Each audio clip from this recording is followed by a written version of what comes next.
you have ADHD, do you ever wonder why it is that you taste something sweet and then it feels like your brain just can't stop? You're going, and before you know it, you've overeaten an entire pack of something. Do you ever wonder why it is that you can absolutely smash eating healthy all day and then it comes to the night and you're just a snack sweet food monster? Do you ever feel like maybe your sugar cravings are just worse than others? Like when other people say they get cravings, they do not understand what is going on in your head. And do you feel like even if you're not hungry, even though you're not trying to be good, you have zero self-control when it comes to chocolate, biscuits, cookies, all those amazing sweet foods? If you said yes to any of those, then you are on the right video. And I'm going to be teaching you today, guys, why it is that you do crave sugar, why it is that ADHD brains are more driven to crave sugar, and what you can do about it to feel more in control. But before we get stuck in, I have one teensy tiny baby ask. It really helps me if you can help me. Let's work together as the ADHD community to help a sister out. But I do just have one teensy tiny ask. I can only keep making these videos with your help. I can only keep giving you this value with your help. So please, if you're on Spotify, make sure you are following and sharing to other people. If you are on YouTube, make sure you follow, make sure you like, make sure you drop a comment. I know everyone asks, but I cannot emphasize enough how much it helps, okay? Back to today's topic.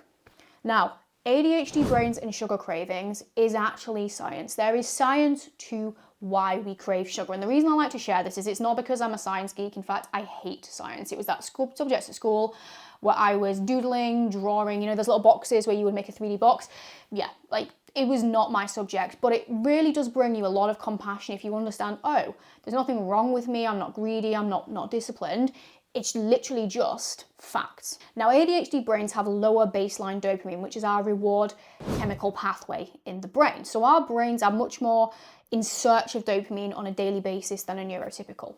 And sugar is something that we know from research that can give us a lot of dopamine, a lot of reward. Now, I actually remember studying this at school and university when I was studying addiction. And there were studies that showed that sugar actually had very similar reward responses to things like cocaine, things like drugs, things like alcohol. Like it was crazy how much of an impact it could have on our brain. So that shows you how intense that feeling really can be when we think, oh, it's just a bit of chocolate or biscuit. No, it really can feel that intense. Now, when we do something that gives us the dopamine response, our brain registers that because it goes, right, that felt good. So then you do it again and it goes, right, that felt good. And what it does is it then learns that. And it creates this loop where your brain understands that this feels good. And especially with ADHD, because we have lower dopamine and we want to feel good, it's going to drive us to do the things that give us that feeling.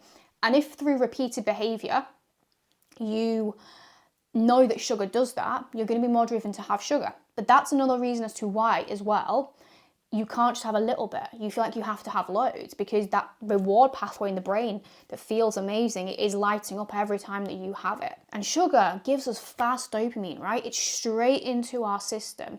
So whatever the reason is that we want it, whether it's some stimulation to remove rejection sensitivity, low emotions, stress, whatever it is, it's something that gives us a quick hit. Now, for some more science to back up what I'm telling you here as well, guys, we know that studies have shown that people with ADHD consume more sugar and generally use sugar more to self-soothe. We also know from research that people with ADHD have lower impulse control, inhibition. So this is where when you have the thought about the thing that's going to give you dopamine, there is less of a gap between the thought and the action, right? So if there's less impulse control, it basically means that you are having this thought and then taking action, which is where it can sometimes feel that you're almost out of control with it. Like you know when you're doing it consciously, but you almost don't feel conscious. So if any of this is resonating and hitting home now, I hope you're already starting to have a little bit of peace to go, well, that's why. It's literally just science. But as you know, guys, this is not great for us. And in fact, it costs us a lot. This lower level of dopamine and the impulse control and all these things, like, it is just science, but that doesn't mean that it's something that we should just accept because it comes with consequences. You know, if we think about addiction generally, obviously if you are having drug, alcohol, gambling addictions, that's going to lead to financial and health outcomes, right? It also can impact things like relationships. And when it comes to food, that can also have quite a big magnitude of effect on our life, right? So obvious ones, if we're over-consuming sugar and over-consuming calories, it's going to have an impact on weight, which can impact health consequences like diabetes and blood pressure. It can impact your confidence if you are in a body that you're not happy in. It can impact things like risk of other diseases due to your weight. It can lead to things like obviously tooth decay if we are eating excess sugar.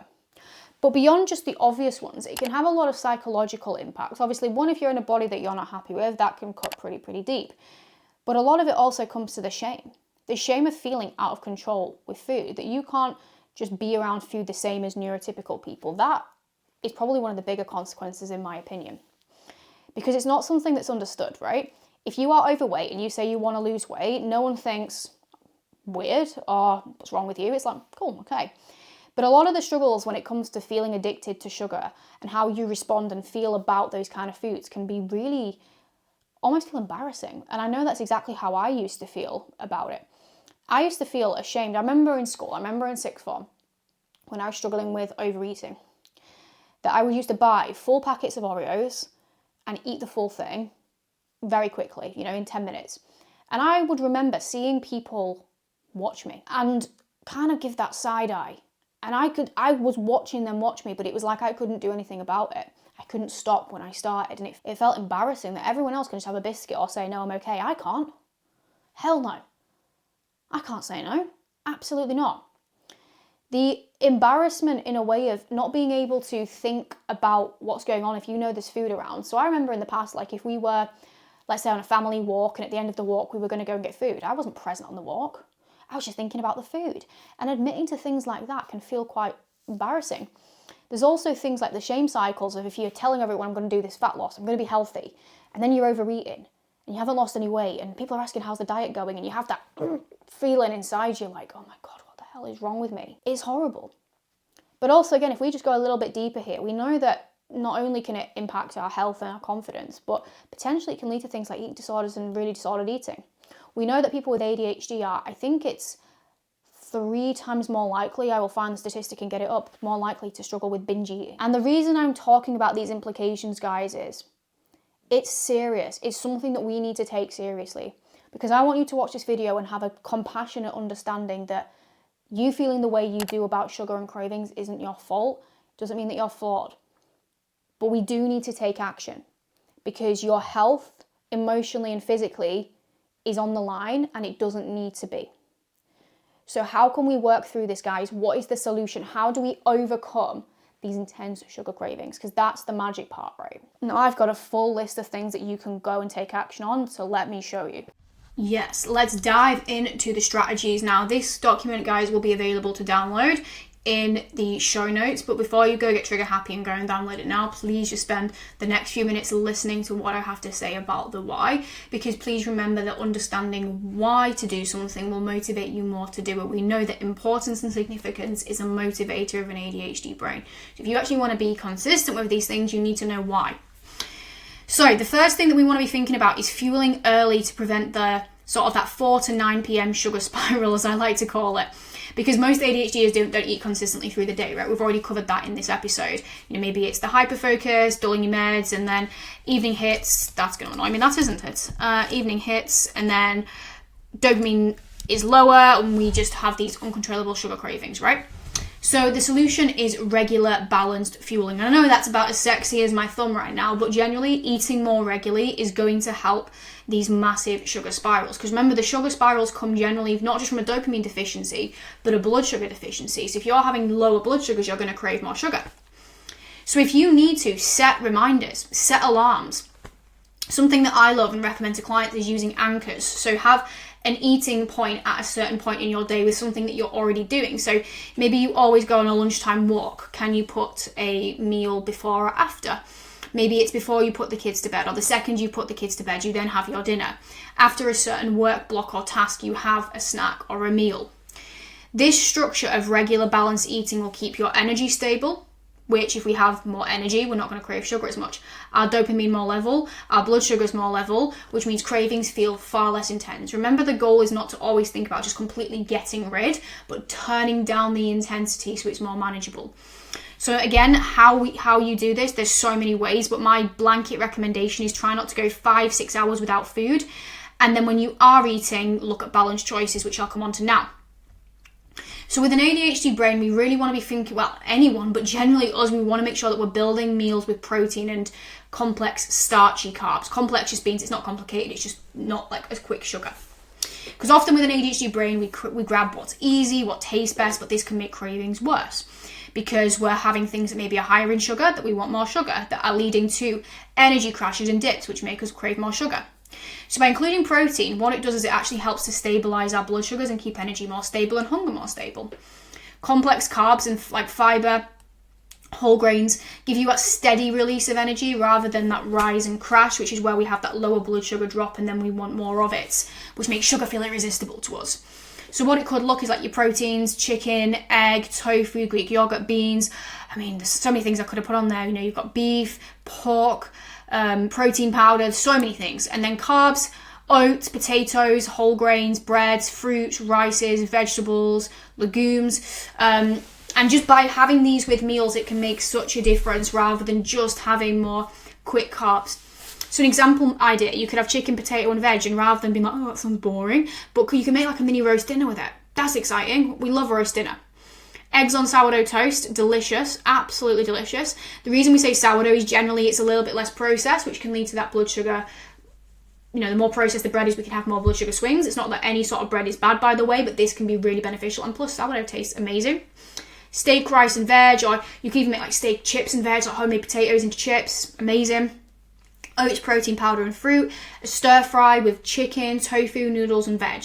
So we really want to make sure that we're getting protein and complex carbs in.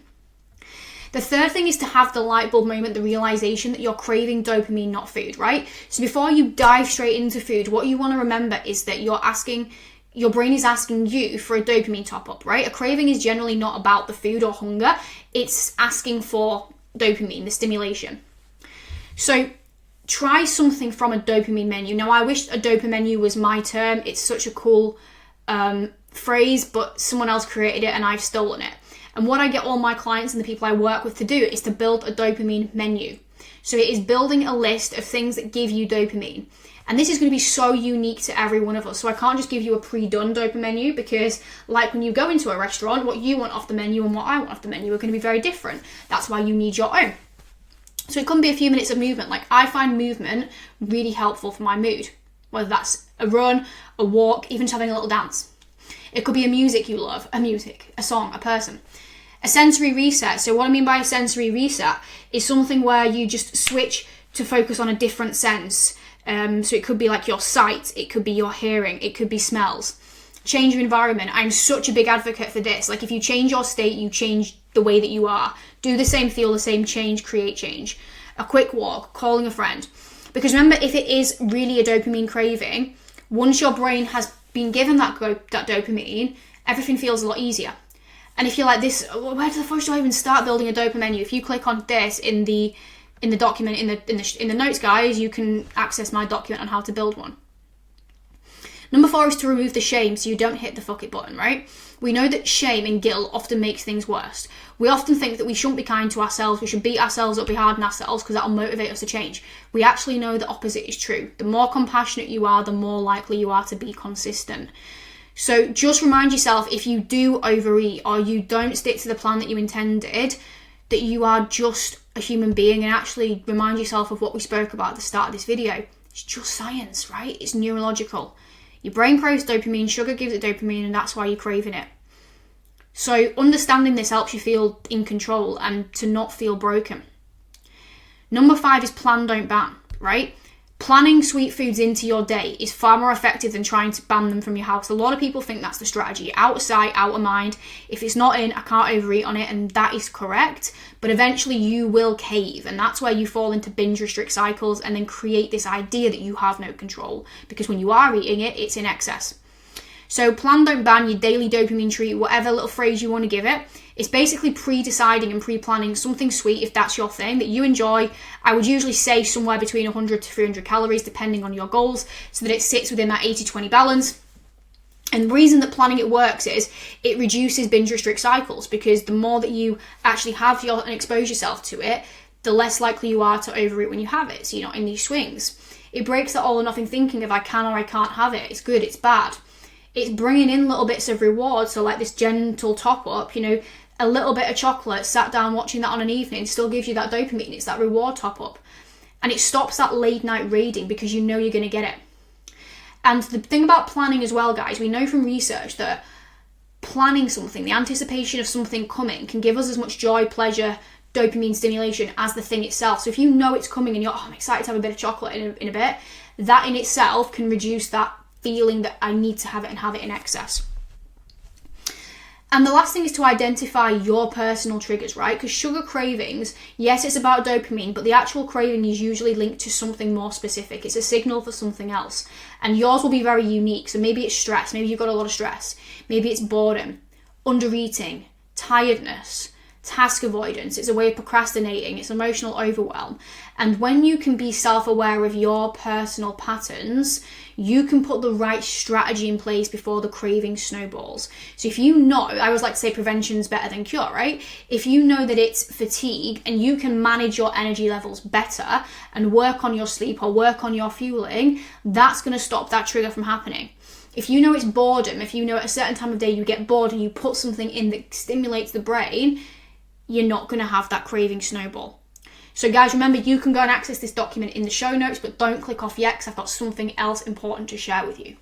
Now, what I have just shown you is literally a sprinkle of the strategies, the tools, the insights that I'm going to give you inside my Wire to Thrive program, which is a program designed by an ADHD brain for ADHD brains to help you to not just lose the weight, but like you saw in that video, understand why it is you struggle so that you feel more compassionate, you realize you're not broken, and you can get the exact strategies and tools, not generic tools, not just eat less and move more and take your supplements and drink your water, how you can do those things and how you can stick to them so that you can not just survive, you can thrive.